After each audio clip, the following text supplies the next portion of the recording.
Next question was, where was I stationed and deployed to? Well, I was stationed in Maryland during medical school, in Washington State 3 different times, once for my internship training after medical school for a year, and then again I came back to Washington for my orthopedic surgery training, and then I returned to Washington State near Joint Base Lewis McChord over by Tacoma, Washington for the last 10 years of my Army career. And that's where my family and I still live.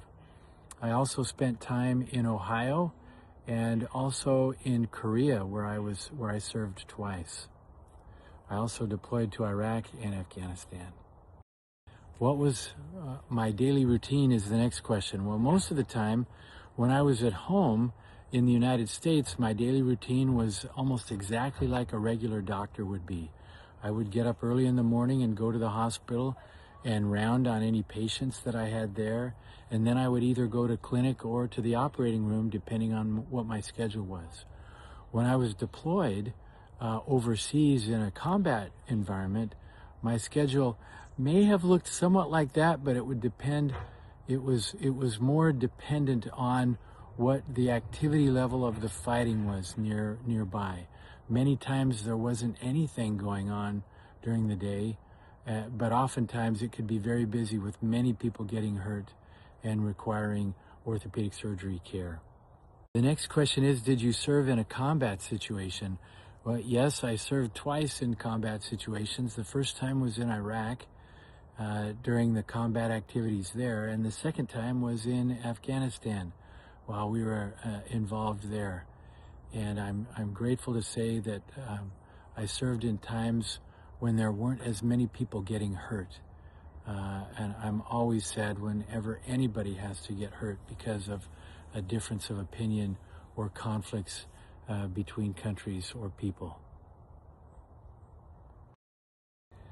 The next question is, what was the food and housing like?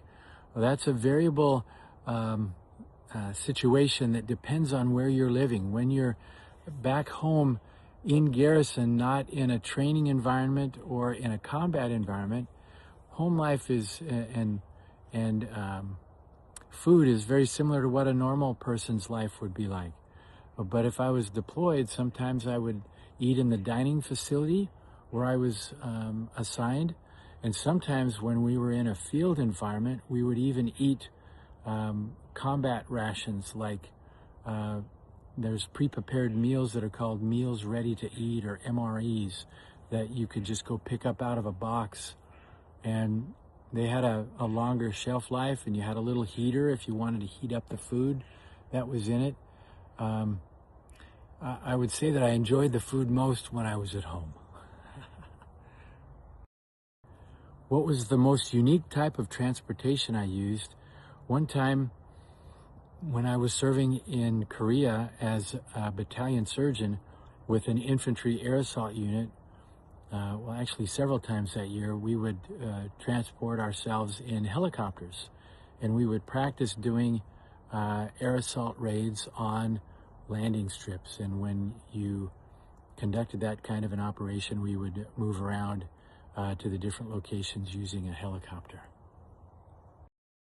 The next question was I ever injured?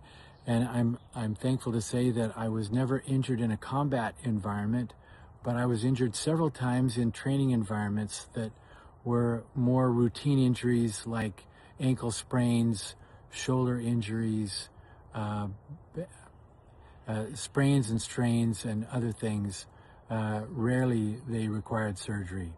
But I ruptured my Achilles tendon one time also that required surgery. So thankfully, most of the injuries that military service men and women receive while they're on active duty come in training exercises, and most of them don't come during combat activities. What was my least favorite part of my job? Well, besides being away from my family, it was having to go without sleep. There were many times in my training as a doctor and as an orthopedic surgeon that I would be required to stay up late at night if people came into the emergency room who were hurt and they required my care. And even though sometimes I was very tired while engaging or providing that care, the adrenaline of the situation would keep me awake for the times when I was preparing or taking care of those patients. But then when I finished that, I was extremely fatigued and needed several days to recover from those times when I was up all night. What am I grateful for from my service? Well, I am grateful that I had the chance to serve our country and serve with some of the best soldiers and military servicemen and women. I miss the camaraderie or the friendship that I enjoyed serving with my colleagues. I also loved taking care of the men and women who serve our country and put their lives on the line to protect our freedoms. It was a great honor for me to do that. I loved that part of my opportunity to serve the country. I'm also grateful for the amazing country that the United States of America is and the many freedoms that we enjoy, which are not available to many people around the world. And I love that opportunity and that privilege that I had to serve. And I hope that many of you consider to do the same thing at some point later on in your life. Here's one story that I would like to share. And it relates more to my training as an orthopedic surgeon, perhaps, than it does in the military. But it was definitely a part of my experience. One time back early in my training as an orthopedic surgeon, I'd come home late on a Saturday night, and I'd been on call since Friday morning. And I came home and I told my wife, I'm not sure I can do this. And she asked me, well, when did you last sleep? And I said, well, it was 36 hours ago, Friday morning. When did you last have something to eat? Well, again, I had to answer 36 hours ago. It was Friday morning. I'd been involved almost continuously over that 36-hour period, and it was probably approaching more like 40 hours in patient care activities, and I had just not stopped to rest or take care of myself at all.